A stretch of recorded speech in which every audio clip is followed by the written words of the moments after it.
క్రీస్తునందున్న ప్రియులకు ప్రేమతో వందనాలు తెలియజేస్తున్నాను. జనవరి నెల 5వ తేదీ 2025. ఈరోజు దావీదు గారి ద్వారా దేవుడు మనకు చేస్తున్న వాగ్దానం ఏమిటనగా, కీర్తనల గ్రంథము 34వ కీర్తన 4వ చరణం. నేను యెహోవా యొద్ద విచారణ చేయగా ఆయన నాకు ఉత్తరమిచ్చెను. నాకు కలిగిన భయములన్నిటిలో నుండి ఆయన నన్ను తప్పించెను. ఆమేన్. నా ప్రియమైన సహోదరి సహోదరులారా, దావీదు గారి జీవితం ఎన్ని భయంకరమైన శ్రమల గుండా నడిచిందో మనకు బాగా తెలుసు. నిజంగా దావీదు గారి జీవితంలో ప్రశాంతమైన దినాలు చాలా తక్కువ. కొన్నిసార్లు పిచ్చివానిగా కూడా ప్రవర్తించాడు. ప్రియులారా, ప్రతి పరిస్థితుల్లో కూడా దావీదుకున్న ధైర్యం, దావీదుకున్న బలం, నా దేవుడు నాకు తోడుగా ఉన్నాడు, నా దేవుడు నన్ను చూస్తున్నాడని దేవునికి మహిమ కలుగును గాక. తనకొచ్చిన ప్రతి బాధలో, తనకొచ్చిన ప్రతి శ్రమలో ఆయన దేవుని యొద్ద అడిగినప్పుడు, అయ్యా ఈ బాధ ఎందువలన వచ్చింది, దీనికి అంతమేమిటి, దీని పరిస్థితి పర్యవసానం ఏమిటని అడిగినప్పుడు దేవుడు ఆయనకు ఉత్తరమిచ్చి ఆయనకు కలిగిన భయాలన్నిటిలో నుండి దేవుడు తప్పించాడు. దేవునికి మహిమ కలుగును గాక. ఈ మాటలు వింటున్న ప్రియ సహోదరి సహోదరుడా, విశ్వాస యొక్క జీవితం అంత ప్రశాంతంగా ఏమీ ఉండదు.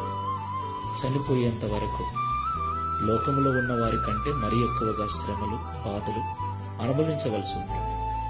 ఒక పెద్ద పోరాటాన్ని చనిపోయేదాకా మనం చేస్తూనే ఉండాలి. లోకాశలతో, శరీరాశలతో, భయంకరమైనటువంటి చీకటి శక్తుల ప్రభావముతో, రోగములతో, వ్యాధులతో పోరాటం చేస్తూనే ఉండాలి. అయితే ప్రతి భయము నుండి మనల్ని విడిపించడానికి మనకు చాలిన దేవుడు ఉన్నాడని మనం మర్చిపోకూడదు.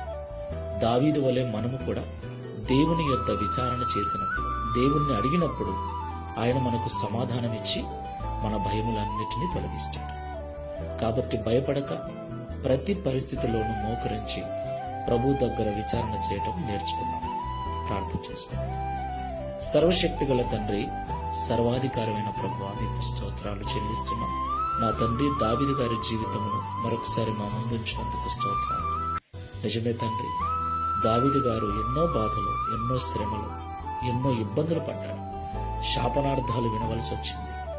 రాజైన దావీదు పిచ్చివాని వలె, వెర్రివాని వలె ప్రవర్తించవలసిన అవసరత వచ్చింది. ఆకలి దప్పులకు అలమటిస్తూ కుటుంబాన్ని వదిలి అరణ్యాల పాలై అడవులలో తిరగవలసిన పరిస్థితి. అయ్యా, వాటన్నిటిలో కూడా దావీదు నీకు మొరపెట్టినప్పుడు, నీ యొద్ద విచారణ చేసినప్పుడు దావీదుకు ఉత్తరమిచ్చి, సమాధానమిచ్చి, దావీదుకు కలిగిన ప్రతి భయములో నుండి విడిపించి తప్పించిన దేవా, నీకు స్తోత్రాలు. ఈ మాటలు వింటున్న మా ప్రియులను జ్ఞాపకం చేసుకో. ఏ ఏ విషయాలకు భయపడుతున్నారో, ఏ ఏ పరిస్థితులను బట్టి భయపడుతున్నారో, ఏ వ్యక్తులను బట్టి భయపడుతున్నారో జ్ఞాపకం చేసుకోండి. దావీదు వలె నీ యుద్ధ విచారణ చేయనట్లుగా ప్రతి బిడ్డను ప్రార్థన ఆత్మతో నింపండి.